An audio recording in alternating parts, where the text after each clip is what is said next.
Dear students, today we are going to learn Chapter 3, Turning Away from God. Look at this picture. It is a desert place.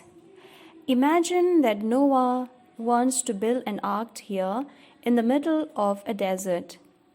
And think what will be his neighbors' thoughts. Some of them might be saying that he is a weirdo or he is a crazy man. Or some of them might be asking, how is he going to get that thing to the sea? That means, how is he going to get that to the sea? Some of them will be saying, his poor wife has to live with this crazy person. And some of them will say, he used to be a smart person. Has there been a time in your life when you did something for God and others thought that you were weird? During Noah's time, there was a flood. You know the story. So why there was a flood? God created everything good. He made the world. But man offended God through sin. And God wanted to keep this creation good and beautiful. So therefore, God asked Noah for help, because Noah is the only righteous person, is the only person who is God. Now let us read from your text, page 11. Many years went by. The children of Seth and Cain and the other children of Adam and Eve had settled in different parts of the world. They began to forget about God and to think about the pleasures of this life. They started to do bad things to get what they wanted.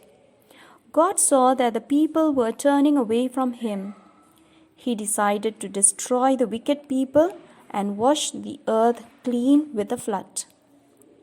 Noah, a descendant of Seth, was a good man who pleased God. God wanted to use Noah and his family to make a new beginning.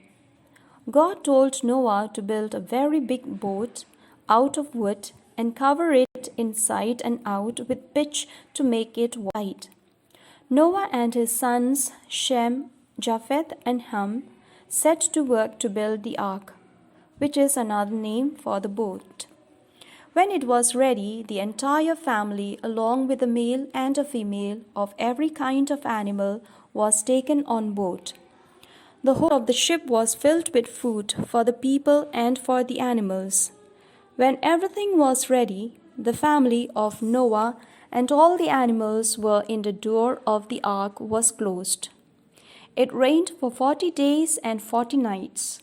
The water rose and covered the earth, and the ark floated in the water. Inside, the family was safe and dry. In this picture, you will see the full size of Noah's ark. It is known as Ark Encounter, made by the modern engineers. And the breadth is made according to the dimension given in the Bible. Now let us see some of the symbolism of the flood. The flood that prefigures, or we call it foreshadow, baptism. In the flood, we have got water, and in baptism too, water is used. Flood washes all sin and evil, and in baptism too, sin is washed away. New life came forth after the flood. And in baptism too, we live new life in Christ. The result of the flood is a covenant, and the result of baptism also is a covenant.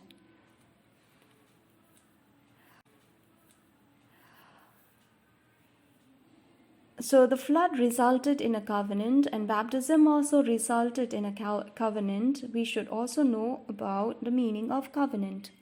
What is the meaning of covenant? Covenant is an oath. An oath means promise people that brings them closer to Himself. Now, in the next slide, we shall see what are those covenants that God made to His people. There are some more symbolism that we can see here, the ark and the church. In the ark, this ark saved Noah's family.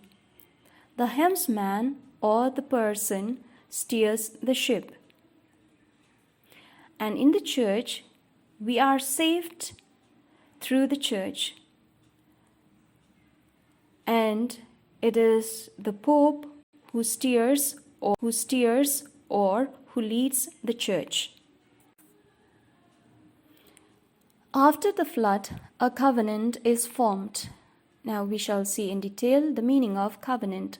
A covenant is a promise between God and man. When God made Noah, He sent a rainbow. And Noah offered the best of his animals to God after the flood. God made a promise. And what is this promise? He said that He will never send a flood to destroy the world again. And in our life too, God made a covenant with us. The covenant that God made with us is that we become His children in baptism. Let us now see Noah's family tree. From Noah, we have Shem, Japheth, and Ham. Shem is blessed. Jesus came from Shem's family. They are the descendants in Asia. Japheth is also blessed, means he is a holy person. Their descendants is in Europe. Ham is not so good. His son was Canaan, and the descendants is in Africa. Look at this globe. Okay, here we have Arctic region, North America, Africa, you can see Africa there in the middle, Asia on the right side.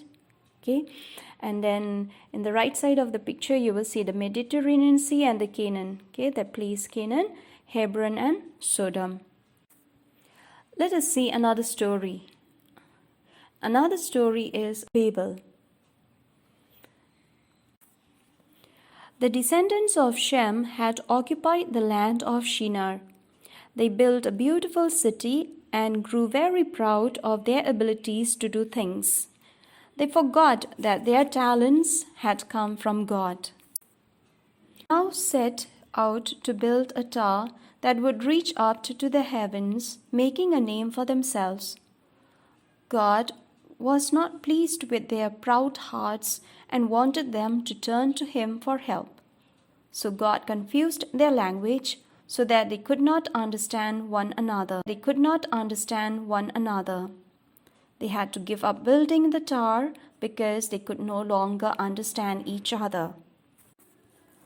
God showed to people that it is a grave sin to turn away from Him. Do we have any towers of Babel today? Yes, there are. Anything we do just because we can do it, we forget about God. For examples like medical science, cloning, stem cell research. You might have heard of the ship Titanic. Many of them thought that it will never sink, but in its maiden journey or first journey, it got drowned. What is the difference between feeling good about a project you worked hard and being stuck up about your work? When we feel good about a project that we have worked hard is a good feeling.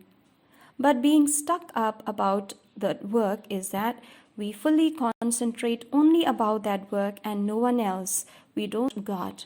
So therefore, anything that we do, any work that we do, our full intention is to be for the glory of God.